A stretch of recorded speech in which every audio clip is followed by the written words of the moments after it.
বিসমিল্লাহির রহমানির রহিম। সম্মানিত দর্শক বন্ধুরা, সবাই কেমন আছেন? আজকে আপনাদেরকে একটা সার্কিটের বিষয় জানাবো। তো যারা 12 ভোল্ট অটোকার সার্কিট খুঁজছেন, মোটামুটি কম প্রাইসের মধ্যে একটু ভালো মানের মাল, তারা এই সার্কিটটি নিতে পারেন। তারপরও বলছি এই সার্কিটটা দিয়ে একটা চার্জার বানাবো। তো ভাবলাম তার আগে সার্কিটের সম্পর্কে আপনাদেরকে একটু পরিচয় করে দিই। এই সার্কিটটা দেখতে পাচ্ছেন, এই সার্কিটটা হচ্ছে 12 volt battery charging auto cut circuit, এবং এই সার্কিটটা একটু উন্নত ধরনের। সার্কিটটা উন্নত ধরনের এই জন্য বলতেছি, এই সার্কিটটা হচ্ছে আপনার জেএলসি পিসিবি দিয়ে করা, ডাবল লেয়ারের। আর আগেই বলে দিই, পরে দেখতে মনে নাও থাকতে পারে, এটা আপনারা কোথায় পাবেন? এটা পাবেন জনতা ইলেকট্রনিক্সে। আপনারা ইউটিউবে যে জনতা ইলেকট্রনিক্স লিখে সার্চ দিলে এই চ্যানেলটি পেয়ে যাবেন, এবং এই চ্যানেলের কন্ট্যাক্ট নাম্বার থেকে আপনারা কন্ট্যাক্ট করে নিতে পারবেন।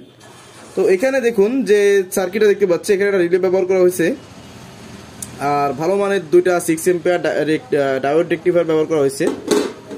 তো এখন বিষয়টা হচ্ছে এই সার্কিটটা কিভাবে কি কাজ করবেন সেটা একটু বলে দিই আগে। প্রথমে কথা হচ্ছে, আমাদের কারেন্টের যে এসিটা আসবে, এখানে দেখুন এসি ইন লেখা আছে, এই দুটোতে কারেন্টের এসিটা বা আমাদের এসি প্লাগটা এখানে যাবে।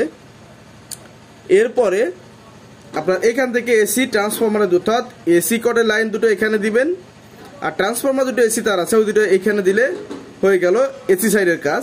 ব্যাটারির যে নেগেটিভ পজিটিভ তার আছে, সেটা দেখুন এখানে লেখা আছে ব্যাটারি মাইনাস প্লাস লেখা আছে, এখানে দিতে পারবেন। দেখুন,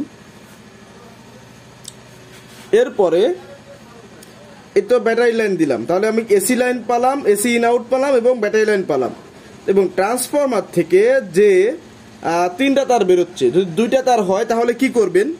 এই যে মাঝখানে এই যে দেখতে পাচ্ছেন এখানে, এটা হচ্ছে গ্রাউন্ড, এই যে গ্রাউন্ড, এই গ্রাউন্ডে একটা তার দিবেন যদি 2টার হয়, আর একটা তার এখানে দেবেন, এবং এখান থেকে একটা তার জাম্প করে এই রেকটির এখান দিয়ে দিবেন। তাহলে দুটো রেকটিতে আপনার এটা এসি থেকে ডিসি কনভার্ট হয়ে একটি অ্যাম্পিয়ার ভালো দিবে। আর যদি মনে করেন যে আমরা 3 তার, তাহলে এক তার মাঝখানে দিবেন, 2 তার এই 2 রেকটিফায়ার দিয়ে দিলে হয়ে যাবে। এবার আপনি ব্যাটারিটা কত ভোল্টে কাট করতে চান, সেটা ব্যাটারিতে আপনি মিটার রাখবেন, রেখে এই যে একটা ভেরিয়েবল দেখছেন রেজিস্ট্যান্স, বা ভেরিয়েবল রেজিস্ট্যান্স আসলে এটার নাম, এই যে ভেরিটা দেখতে পাচ্ছেন, এই ভেরিটা ঘুরায় আপনি কত ভোল্টে কাট করতে চান ওই ভোল্টেজ রেখে এটা যদি আপনি সিলেক্ট করে নেন হয়ে যাবে।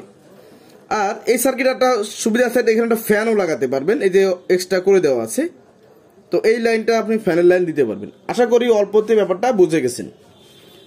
এরপর যদি বুঝতে বাকি থাকে, অবশ্যই চ্যানেলটি সাবস্ক্রাইব করে পাশে থাকবেন। তো যারা না করেছেন, সেক্ষেত্রে আমি এটাতে একটা চার্জার বানাবো অলরেডি, তো দেখায় দেবো। তো পার্সের কম্পোনেন্ট দেখে এবং টাকা অনুযায়ী সব দিক থেকে মিলায় অবশ্যই ভালো না বললে এটার মানে শুকরিয়া আদায় করা হবে না। অবশ্যই এটা ভালো মাল দেখে মনে হচ্ছে, এবং জেএলসিতে যেহেতু করেছেন, অবশ্যই প্রিন্টটা সবকিছু এভরিথিং ভালো ব্যবহার করা হয়েছে। এটা যদি দাম বলতে হয়, দাম কিন্তু কম বেশ হতে পারে। এখনকার বর্তমান দাম ভাই আমার কাছ থেকে কেটেছেন হচ্ছে 275 টাকা। এটা রেট কেটেছেন 275 টাকা, যদি আমার ভুল না হয়। তাহলে এখন এটা হচ্ছে বিষয়, আর কুরিয়ার চার্জ যা আসে আর কি। তো ভিডিওটা এই পর্যন্ত রাখতেছি, মুখস্থ বিদ্যা হিসেবে, মানে মুখস্থ কিছু কথা বলে দিলাম, বাকিটা আপনার পরবর্তীতে চার্জার বানালে দেখতে পারবেন। তো ভালো থাকুন, আল্লাহ হাফেজ।